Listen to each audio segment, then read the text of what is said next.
Amém. Graças a Deus. Que a graça e a paz de nosso Senhor e Salvador Jesus Cristo permaneçam com todos nós aqui reunidos nesta manhã, a todos que vão nos ver, nos ouvir, agora ou depois. Nossa oração é que essa graça e essa paz permaneçam em nosso espírito, nos orientando, nos guiando, nos fortalecendo em todas as situações desta vida. Nós vamos tomar uma palavra para a nossa reflexão nesta manhã, que está no verso 19 do capítulo 4 da primeira carta de João. Então, primeira carta de João, capítulo 4, verso 19. Faremos a leitura desse versículo dentro desse contexto maior que João apresenta aqui, para juntos pensarmos um pouco sobre a importância desta revelação que o apóstolo João faz nessa sua epístola.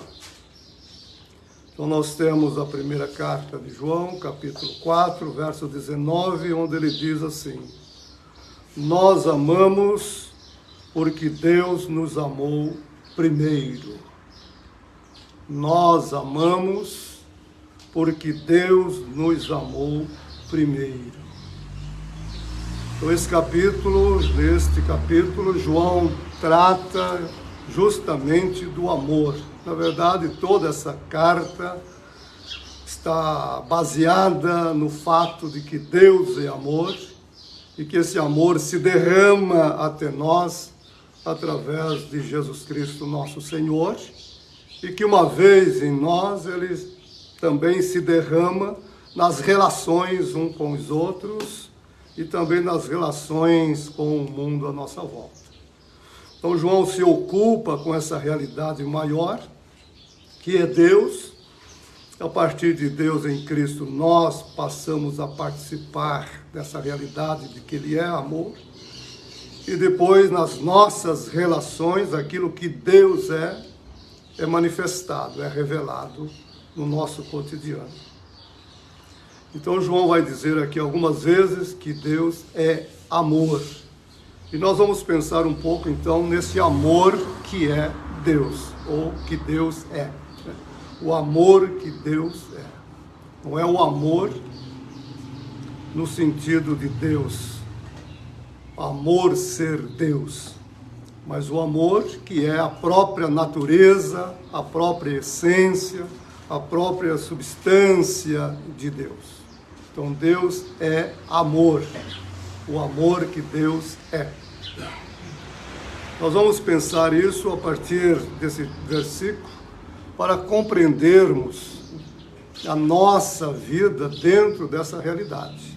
Porque só faz sentido pensar isso se o nosso objetivo for nos compreendermos dentro dessa realidade do amor que Deus é.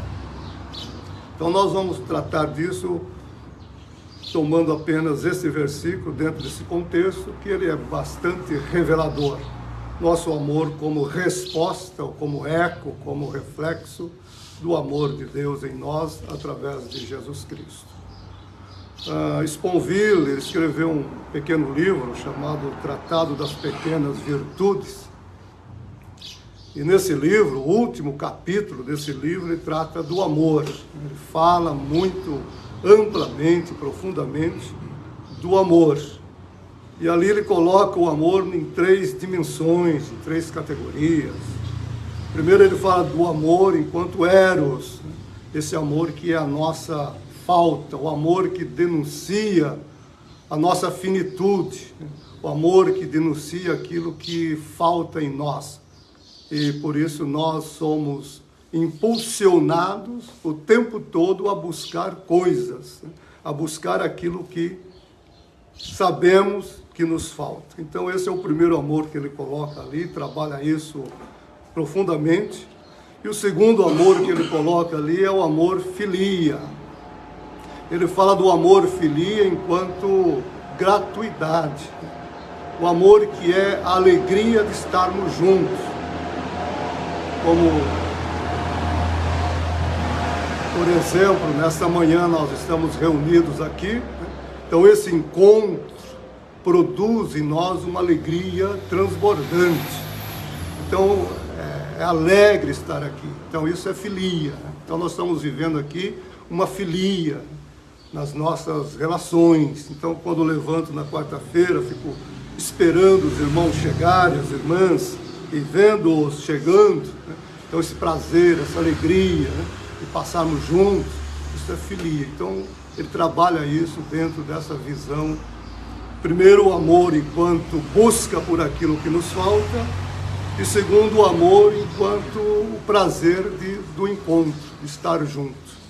Quando a gente encontra uma pessoa que não via há muito tempo, e aí a gente vê, oh, que prazer em vê-lo, que alegria em vê-lo, então isso é filia. E o terceiro é o amor agape, que ele trabalha ali, o amor agape. Agape sem o acento no ar.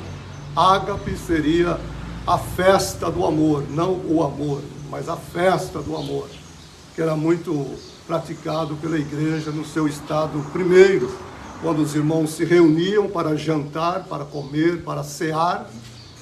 Então isso era ágape, era a festa do amor. E nessa festa ele celebrava o agape, que era o próprio amor, o amor mesmo, né? Então Sponville, ele trabalha isso muito bem naquele livro. Embora seja ateu, ele vai falar do amor nessa visão mais do divino, do sagrado. E conforme os estudiosos nos apresentam, agape não havia no grego clássico, né? Ele aparece na relação cristã. Então é dentro do cristianismo que o agape vai se mostrar ou vai assumir a sua realidade. Mas isso é uma outra história. Para nós aqui o importante é isso, né? Então João toma essa terceira realidade do amor, agape, e aplica isso a Deus. Então ele diz que Deus é agape, né?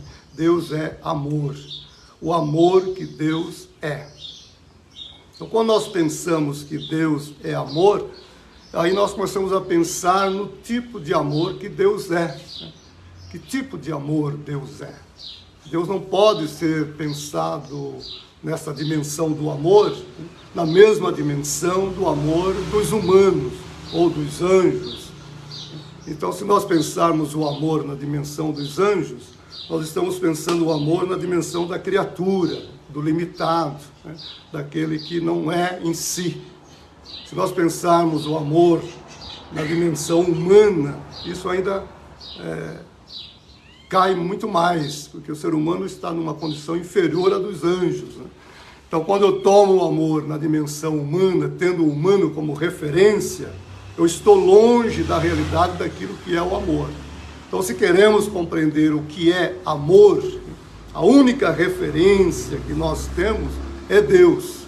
Mas como nós não alcançamos Deus, não somos capazes de penetrarmos essa realidade íntima de Deus, então nós vamos nos deparar com essa realidade na forma da encarnação. Então esse Deus que é amor se encarna, e uma vez encarnado ele se revela na vida, na história, nas relações como amor. E todo o seu discurso vai girar em torno daquilo que ele é, amor. E a sua mensagem para os seus seguidores, seus discípulos, é que eles amem, né? Amem uns aos outros, amem sempre, né? Amem como ele ama. Então a marca registrada do cristianismo não é o poder, não é o milagre, não é a força, não é a política, não é o domínio. A marca registrada do cristianismo é o amor, né? O amor gratuito, né? O amor que se derrama nas relações com quem quer que seja, né? Então o amor nessa dimensão do agape chega até nós mediante Cristo. Então eu só consigo descobrir o amor que Deus é olhando para Jesus e vendo nele as ações deste amor.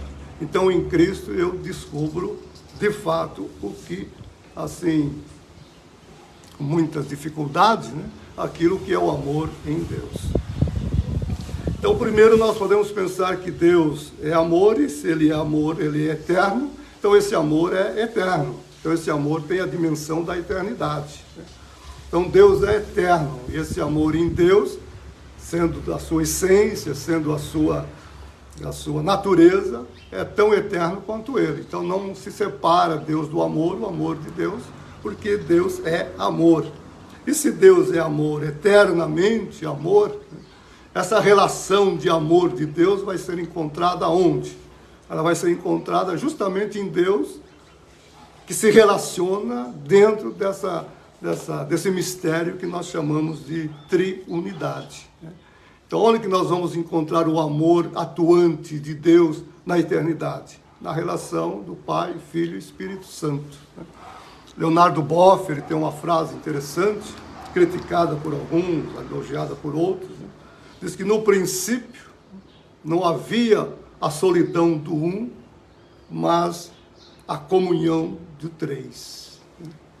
Então ele diz, no princípio, na eternidade, isso ele falando, pensando no Deus visto como os judeus o vê, a unidade mesma de Deus, o muçulmano vê Deus também na sua unidade, Deus é um e ponto. E dentro do cristianismo, Deus é um, mas é três. Deus é um, mas não um. Então ele vai dizer, se nós pensarmos em Deus tal como os judeus pensam, nós vamos encontrar a solidão do um na eternidade. É um solitário eternamente. Do mesmo modo os muçulmanos. Então eles entram na eternidade e o que eles encontram ali? Um ser solitário existindo nessa solidão eterna. Agora, quando você chega no cristianismo, o cristianismo não vê esse Deus solitário. Ele vê um Deus em comunhão, um Deus em três pessoas que se relacionam, que tem esse amor que se processa dentro desse mistério. Então Deus nunca foi solitário, Deus nunca esteve na solidão da eternidade. Então na eternidade ele viveu sempre essa beleza, essa grandeza, essa perfeição mesmo, que é o amor. Então em Deus o amor é eterno, e esse amor eterno se manifesta na relação do Deus que é triuno. Então Deus Pai, Deus Filho, Deus Espírito Santo se relaciona dentro dessa realidade da sua própria natureza, que é amor. Então Deus ama sempre, Deus ama eternamente. Então a natureza de Deus é amar eternamente. Então quando nós pensamos no amor, nós saímos da dimensão dos anjos, saímos da dimensão dos homens, saímos dessa dimensão da criatura e olhamos para Deus. Nós transcendemos toda a criação e entramos na eternidade onde está Deus. Mas na eternidade nós não encontramos um solitário, mas encontramos três, se relacionando numa base de amor. Então aí nós começamos a ter noção, pelo menos, do que significa esse amor. E Deus que está na eternidade, nessa relação de amor, Pai, Filho e Espírito Santo, de um modo misterioso também, escolhe criar, escolhe trazer à existência um universo que até então não existia. Ele escolhe dar existência a um universo espiritual, onde estão os anjos, e um universo material onde nós estamos. Então não havia universo físico nem universo espiritual. Havia o profundo nada, o absoluto nada. E Deus vai tirar desse nada, então não existe nada, Deus pega este nada, que é nada, e cria, e dá existência. Dá existência aos seres espirituais, os anjos, pensando neles. Depois dá existência às criaturas físicas, materiais. E dentro dessa criação física e material, ele dá existência a nós, os homens. Então nós somos fruto dessa escolha divina de criar seres para estar com ele. Então nós não éramos, nós não existíamos, não éramos nada. Deus toma esse nada e faz quem somos. Então, por um lado, eu não sou nada, porque eu não existo em mim, não existo por mim, não existo para mim. Então, eu sou nada. e ao mesmo tempo eu sou o ser que Deus me deu, numa relação com Ele e numa relação com os outros. Só que nessa criação do ser humano, no início não era o ser das relações, né? Mas era o ser da unidade. Então diz lá em Gênesis 2:7, e formou o Senhor Deus o homem do pó da terra, soprou em suas narinas o fôlego de vida, e o homem foi feito alma vivente. E aí nós temos o jardim, e no jardim nós temos um homem. Então nós temos um homem solitário no jardim, né? O Deus que não é solitário, porque ele é triuno, né? Olha para aquele homem solitário no jardim, com toda a beleza à sua volta, com todas as providências ali presentes, e o próprio Deus chega a uma conclusão dizendo: não é bom que o homem esteja só. Não é bom que o homem seja um indivíduo, que o homem seja solitário. Então vou fazer alguém que seja igual a ele, para que ele tenha nessa sua existência alguém com quem se relacionar de igual para igual. Então o homem não se relaciona com os animais e nem se relaciona com Deus, na dimensão de Deus, porque ele não é Deus. E se ele está só do jardim, ele não tem com quem se relacionar. Então ele é um solitário, é um indivíduo ali. E como indivíduo, ele terá que viver com essa sua individualidade eternamente. Então, quando Deus cria a mulher, ele cria o outro ser humano, né, para que esses dois seres humanos agora juntos se relacionem e também produzam ou reproduzam aquilo que eles são, né? Então, a humanidade começa a existir a partir da reprodução desse primeiro casal que nós temos no Gênesis, conhecemos muito bem. E aí a relação muda, né? Então o indivíduo, o que é o indivíduo? O indivíduo sou eu, e eu não sou a coisa, não sou o outro. Eu sou eu e não sou o outro. Eu sou eu e não sou a árvore, não sou um animal, sou eu. Aí eu vou ter que viver com essa minha individualidade. Eu tenho que bancar o que eu sou. Então eu tenho que arcar com essa realidade única. E quando vem o pecado traz uma consequência gravíssima para isso, porque aí rompe a verdadeira solidão do um, né, do ser um. Então agora eu sei que eu não sou outro, eu sei que eu não sou a planta, eu sei que eu não sou o animal, e eu tenho que viver com aquilo que eu sou, e ninguém pode viver isso para mim, né? É algo que eu não posso partilhar, é só meu.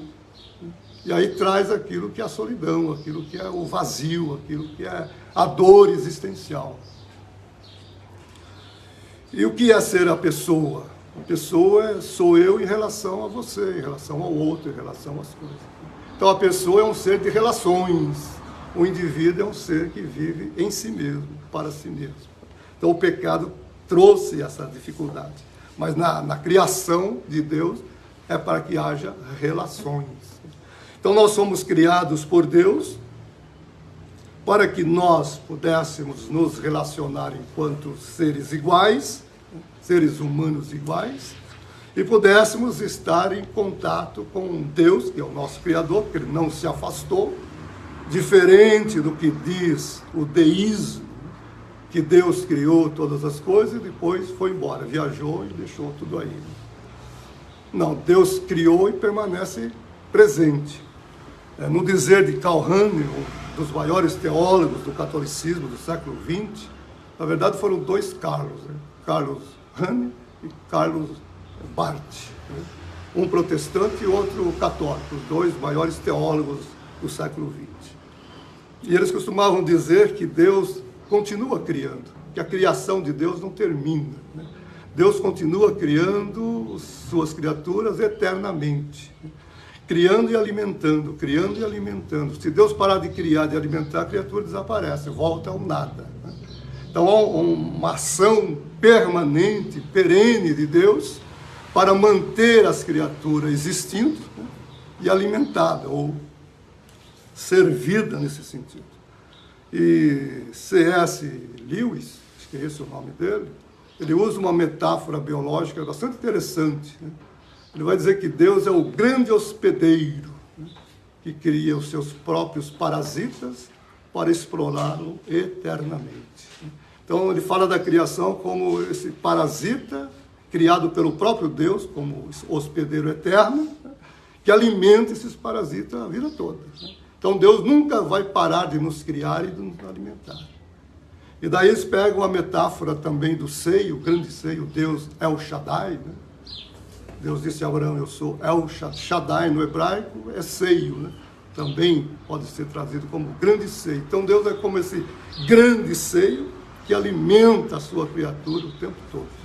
Então é uma metáfora lindíssima, porque quando você pega a palavra útero no hebraico, ela vem da palavra misericórdia. Nós podemos trazer para a palavra amor, né? Então Deus é como a mãe que nos gera no seu ventre e nos mantém alimentados, nutridos, abraçados, amados eternamente. É como se nós estivéssemos em Deus, no útero de Deus, para sempre. Então são metáforas assim riquíssimas, e quando nós entendemos e trazemos para a nossa realidade, nos dá uma segurança, nos dá um descanso, nos dá uma certeza que ninguém tira de nós. A vida fica leve, fica gostosa, prazerosa, enriquecida, porque você existe numa situação que, sendo Deus eterno, amor eterno, nunca vai deixar de ser. Não tem início e não tem fim. Eu existo nessa realidade que não começa e não termina. Sendo Ele infinito, então eu estou abraçado nessa infinidade. Então eu estou cercado, eu estou tomado, eu estou acolhido nessa infinidade que jamais me perderei. É impossível se perder no infinito. Não tem como sair do infinito. Embora eu seja finito, mas a minha existência se dá no infinito. E no infinito eu não me perco. No infinito eu sou sempre. E sendo Deus, aleluia, você me empolga. E como Deus é imutável, né? Então isso não muda, isso não vai mudar nunca, será sempre assim. Eu não posso pensar que amanhã Deus será diferente, o amor será diferente, esse abraço será diferente. Eu não posso pensar nessa mão que me abençoa hoje, amanhã me puna, me bata, né? Então eu entendo a minha existência, a nossa existência dentro dessa realidade do amor que Deus é, na sua eternidade, na sua infinidade, na sua imutabilidade. E aí não tem risco, né? Aí não tem risco, aí não tem buraco, né? E isso nos garante, isso nos mantém. Então quando nós pensamos Deus nessa realidade, e pensamos nele dando existência a tudo que está aí, nós vamos notar que a criatura, a criação no seu todo, elas existem sobre uma base de amor, né? Ela não existe uma base falsa. Ela existe céus, terra, o mundo e tudo que neles habitam, existe sobre uma base de amor, uma base sólida, um fundamento que não passa, que não racha, que não quebra, que não pode ser danificado por coisa alguma. Então, quando nós lemos Tiago, por exemplo, Tiago diz: Deus jamais será influenciado por alguém ou por coisas. Deus não se auto-influencia e nem pode ser influenciado de fora para dentro. Nem de dentro para fora, nem de fora para dentro. Então, esse ser que na sua existência, ele é capaz de se manter naquilo que é, sem sofrer prejuízo ou ganho em tempo algum. Então ele é completo, ele é acabado, ele é perfeito, no sentido ontológico da coisa, teleológico. Então, meus irmãos, nós pensamos a criação, né? Mas vamos pensar em nós para ficar mais próximo de nós, né? A nossa existência se dá sobre esta base que é Deus, e um Deus que é amor. E quando Deus, então, lá no Gênesis diz, façamos o homem, esse projeto, esse plano que ele constrói, façamos o homem a nossa imagem, conforme a nossa semelhança. Quando ele está pensando isso, quando ele está arquitetando isso, Ele vê no futuro, ele vê no percurso desse homem, né? Dessa criatura, na história dessa criatura, a necessidade de redenção. Então esse homem, a minha imagem e semelhança, vai precisar de redenção. E ele não pode se auto-redimir, e nem pode ser remido por um igual. Então eu tenho que remi-lo. Para eu dar existência a ele, eu tenho que bancá-lo, eu tenho que garanti-lo com a redenção. E a redenção só pode ser por mim, mas não na minha condição de Deus. Eu preciso me esvaziar do que eu sou, enquanto divino, Deus, e me tornar como ele, esse homem em minha imagem e semelhança. Um dia eu terei que ser igual a ele, para que na realidade dele eu possa redimir. Eu só posso alcançá-lo e trazê-lo de volta pela encarnação. E quando Deus pensa a encarnação, quando ele vê a manjedoura, né? O menino envolto em panos, deitado na manjedoura, essa cena, ela foi vista lá. O homem ainda não existia, mas Deus já vê a manjedoura. E o mesmo C.S. Lewis, ele fala também da cena do Calvário, fala da cena do horto. Quando Deus está pensando em dar existência a esse homem, ele se vê no horto das oliveiras suando sangue, seu suor se transformando em sangue. Ele vê isso. Ele vê o seu drama da insistência: Pai, se possível, passa de mim esse cálice. Ele vê o drama da cruz, quando de fato é consumado, e o grito: Deus meu, por que me desamparaste? Ele vê os vergões, ele vê a coroa de espinho perfurando seu crânio, ele vê suas mãos e pés vazados pelos cravos, ele vê suas costas todas dilaceradas, ele se vê ali assim, moído, como diz Isaías, né? E aí nos choca, né? Porque ele não desiste do plano. Embora vendo tudo isso no decorrer da existência da humanidade, ele não desiste. Ele assume e traz aquele ser que não é, que não existe, à existência, mesmo sabendo que terá que pagar esse preço. Ora, é o amor. Ele está dizendo: criamos ou façamos o homem à nossa imagem e semelhança, movido pelo que ele é, amor. Um amor que é capaz de se dar. Então ele se dá à criatura, primeiramente.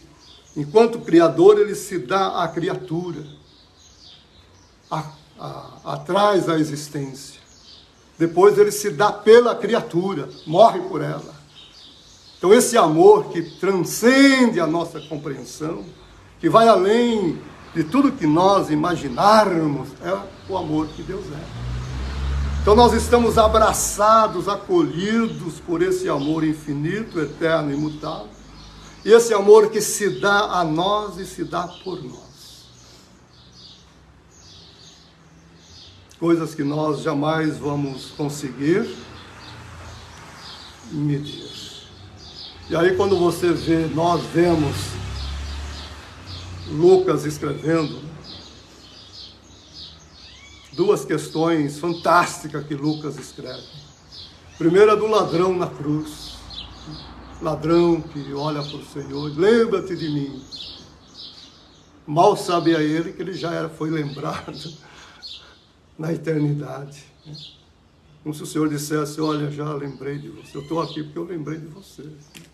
E o Senhor diz a ele: ainda hoje estarás comigo, porque eu te criei para isso. Ainda hoje estarás comigo no paraíso. E depois, no alto da cruz ainda, os soldados algozes que estão ali querendo sortear a túnica dele, ele está nu na cruz, a vergonha da cruz, e os soldados ali preocupados em quem vai ficar com a túnica, com a vestimenta dele.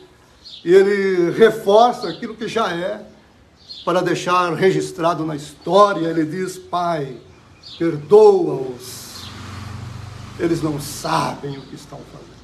Esse plano nosso, eles não sabem, eles não conhecem. eles não imaginam. O que está acontecendo aqui agora não é consequência de uma má política, não é consequência de Pilatos, de Herodes, de Caifás, da Roma dominadora. Isso aqui é o nosso plano. Nós queremos essa criação, nós planejamos essa criação. E para termos conosco esta criação, isto é necessário. Então eu estou aqui por isso, não é por outra coisa. Pedro vai dizer isso no seu primeiro discurso, em Atos 2, que Jesus não foi morto nem por romanos, nem por judeus. Ele foi entregue por um ato livre e espontâneo de Deus. Foi Deus que escolheu fazer isso, ainda na eternidade. Então o amor de Deus, ele está na base de tudo que existe, ele permeia tudo que existe, ele alimenta tudo que existe e ele sustenta tudo que existe. Aonde é que nós vamos ver esse amor então? Nós vamos ver esse amor no Cristo que grita na cruz: está consumado. Essa grande obra de amor se consuma nele e através dele em favor da criação. Toda a criação ali está sendo abraçada na cruz. Quando ele abre os seus braços na cruz, ele abraça a criação toda. E aí Paulo tem uma visão disso extraordinária. Ele vai dizer que quando isso acontece, Deus reconcilia consigo mesmo todas as coisas. Essa tradução que eu estou usando aqui, a linguagem de hoje, diz: e Deus trouxe de volta para si o universo. Como se o universo, a criação, tivesse se afastado dele, e agora em Cristo ele estende os seus braços e traz de volta a criação para junto dele. E diz: e estabeleceu a paz. Coisa riquíssima. Estabeleceu a paz com todos. O Deus de paz, a paz que nós usamos nos nossos cumprimentos, a paz do Senhor. Às vezes nós nem pensamos muito bem nessa expressão, mas é a paz que Ele é e que se derramou sobre nós nessa relação com o Senhor Jesus. Então, em Jesus, Deus, Paulo vai dizer isso também em Romanos 5, provou, deu prova incontestável desse amor por nós. Ele nos amou e se entregou por nós, sendo nós seus inimigos, pecadores, blasfemos, etc. Então não se contesta, o amor que Deus é eternamente, infinitamente, imutavelmente. É o amor que dá existência, é o amor que mantém na existência, é o amor que redime. É o amor que acolhe, que abraça e que se alegra em ter consigo essa criação. E aí João vai dizer então aqui, para a gente fechar: nós amamos porque Deus nos amou primeiro. Nós expressamos amor não com o amor que é produzido em nós e por nós, mas um amor que em nós é a resposta do amor que recebemos. O amor que ecoa de nós, o amor de Deus que ecoa em nós e através de nós. É como o eco que preenche o vale. Quando você grita num vale, né? Quando era criança, eu ficava gritando e ouvindo o som voltando. Então esse amor que está na humanidade, reverberando o tempo todo, nessa dimensão do próprio Deus. Então nós amamos, né?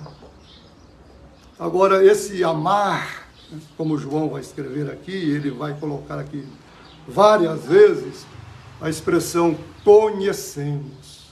Conhecemos. Então, é uma questão de consciência, de conhecimento.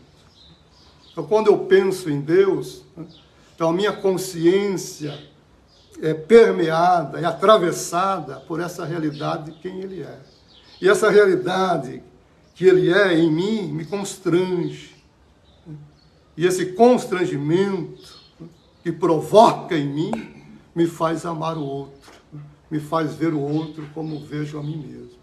Aí os dois grandes mandamentos, amar a Deus em todas as coisas e ao próximo como a si mesmo, torna-se algo natural, espontâneo, da vida, da existência, que entendeu quem é, por que é e como é. Quando nós entendemos quem somos, por que somos e como somos, então amar a Deus em todas as coisas e o próximo como a nós mesmos, não é mais mandamento. É uma relação de amor espontâneo, de vida acontecendo. Então, quando Paulo vai mostrar isso,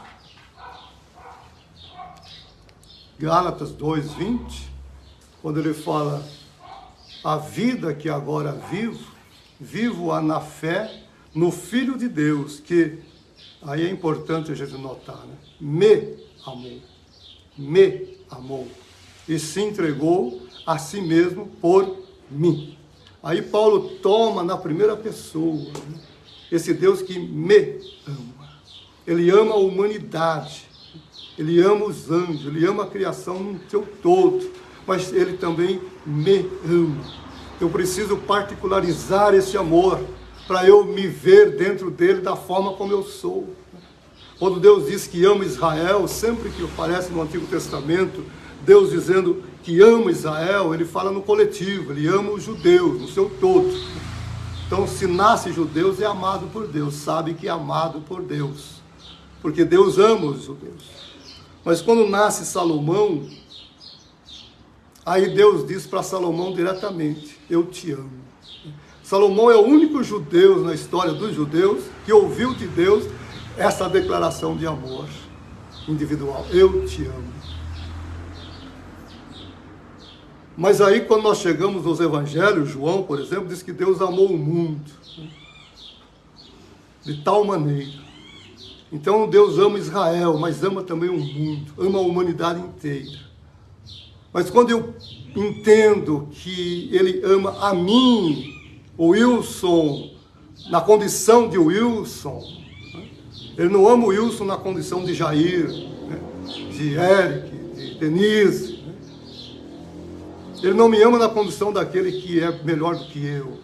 Ele me ama na condição que eu sou, ruim, né? Falho, né? Tropeço todos os dias, né? Dou cambalhota, me irrito com as coisas, né? Protesto, mas aí eu volto e digo, ele me amou e se entregou por mim. Quando eu tomo para mim, quando eu pego o amor de Deus e o torno meu, aleluia. Isso me desmancha, isso me atravessa de tal forma que não tem como não expressá-lo, amá-lo, voltar-se para ele com alegria, com gozo. Então, Deus ama você, você que vai me ver, está me vendo agora. Deus ama você na condição que você existe. Não importa como você nasceu, não importa se você é fruto de um estupro, por exemplo, de uma violência sexual. Deus te ama como você é. Você existe, então você é amado por Deus, amada por Deus. Não importa o lar do qual você veio a existir, o casal, se casou na igreja, se não casou na igreja, se não casou, você existe, então Deus te ama. Você só existe porque Ele te ama. E te ama com todo o amor que Ele é. Então não se deixe enganar, não se deixe perturbar. Não existe filho ilegítimo nessa relação com Deus. Deus te ama, pecador, maldoso, do jeito que nós somos. Ele nos ama na condição de cada um de nós. Então quando Paulo diz, ele me amou, e eu sou o pior de todos os pecadores, eu sou ignorante, eu sou incrédulo, mas ele me amou. Não só me amou, como se dignou se encontrar comigo na estrada de Damasco, quando eu estava indo justamente destruí-lo. Veja que coisa louca isso. Então quando o Saulo de Tarso, tomado de ódio, caminhava para Damasco para destruir Deus, nessa manifestação, Deus sai do seu lugar e vai se encontrar com ele. E lá diz, Saulo, Saulo. E essa expressão, Saulo, Saulo, ela é de uma beleza, de uma grandeza, de uma profundidade. É a revelação inteira do amor pelo objeto. É como o Senhor Jesus lá na casa de Lázaro. Marta, Marta. É como ele olha para o Jair e diz, Jair, Eric, Wilson, Michel, todos nós, cada um de nós. Quer dizer, ele se derrama em amor. Se você soubesse, se você soubesse quem você é, se você soubesse quem eu sou em relação a você e você em relação a mim. Mas eu quero te revelar isso, eu quero te mostrar isso. E Saulo sai dali do caminho, da estrada de Damasco, uma outra realidade, completamente outra. Paulo não se converte, e os judeus não se convertem, os judeus só tomam consciência da realidade do Cristo, o qual eles não acreditavam. Mas fechando então aqui, nós amamos. Por que nós amamos? Porque há um princípio na nossa existência, que é amor. Há uma base de existência nossa, que é amor. Então nós respondemos a isso. Nós respondemos a isso em todas as nossas relações. Então quando Deus está lá no Gênesis, dizendo, façamos o homem a nossa imagem e semelhança, ele vê toda a história desse homem. Nada é novo para ele, nada é surpresa, nada é mistério, tudo é claríssimo. Ele vê a manjedoura, ele vê o drama do Horto das Oliveiras, ele vê o drama do Calvário, ele vê tudo que está envolvido e não desiste do seu plano. Ora, se ele não desistiu lá de nos dar existência, vai desistir agora? Então, meus irmãos e irmãs aqui presentes, os que vão me ver, estão me vendo, pensemos em Deus, mas não com a cabeça de gente pequena, de gente limitada. Pensemos em Deus nessa transcendência. Olhemos para nós, na nossa finitude, e dizemos para nós mesmos, eu não sei, eu não conheço, é muito maior do que eu poderia pensar e imaginar. Está longe, muito longe de qualquer coisa que eu queira conceituar aqui no tempo, no espaço. Ele transcende. Então eu só sei que Ele me ama. Só sei que Ele é amor e que Ele me ama.